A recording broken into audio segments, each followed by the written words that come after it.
అందరికీ నమస్కారం.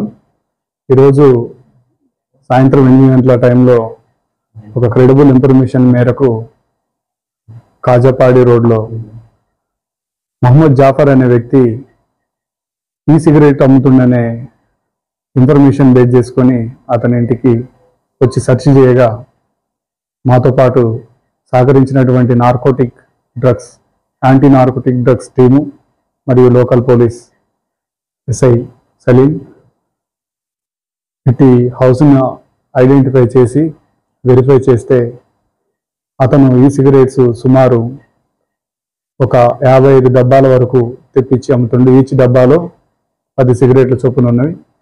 ఈ సిగరెట్ కూడా ఛార్జింగ్ పెట్టుకొని మినిమం ఒక సిగరెట్ని మనం ఒక 1 మినిట్లో యూజ్ చేస్తే ఈ సిగరెట్ని 7,000 టైమ్స్ తాగడానికి అది యూజ్ఫుల్ అవుతుంది. ఇది మ్యాక్సిమం పిల్లలు ఎవరైతే మైనర్ పిల్లలు కానీ అమాయకులు కానీ తెలియని వాళ్ళు దీన్ని పర్చేజ్ చేసేలా వీళ్ళు వాళ్ళతోటి ముమ్మాయికమై మంచి మాటలు చెప్పి వాళ్ళకి అప్పచెప్పి అది అలవాటుగా చేసిన తర్వాత ఇది నెక్స్ట్ లెవెల్ గంజాయి కూడా అలవాటు చేసే పరిస్థితి ఉంటుంది. ఈ సిగరెట్కి అలవాటు పడ్డ పిల్లలు ఇది నికోటిన్ ప్రోడక్ట్ ఉంటుంది. ఈ సిగరెట్ బ్యానెడ్.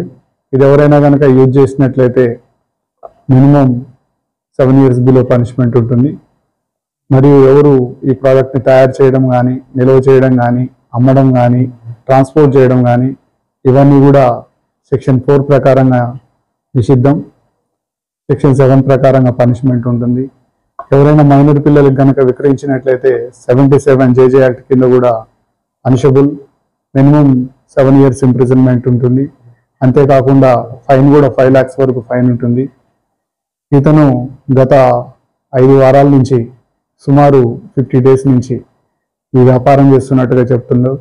ఇతను కొంతమంది యువకుల్ని వాళ్ళ ఫోన్ నెంబర్ని కాంటాక్ట్ తీసుకొని ట్రాన్సాక్షన్ కూడా ఫోన్ ద్వారానే నడిపిస్తూ వాళ్ళకి కావాల్సిన ప్రోడక్ట్ని ఫోన్ వాట్సాప్ గ్రూప్ ద్వారాగా ఇతను వాట్సాప్ గ్రూప్లో ఇతనికి ఇతను తెప్పించినటువంటి ఐటమ్స్ యొక్క బ్రాండ్ పేర్లు మెన్షన్ చేస్తూ వాటి కాస్ట్ మెన్షన్ చేస్తూ పంపిస్తుంటాడు.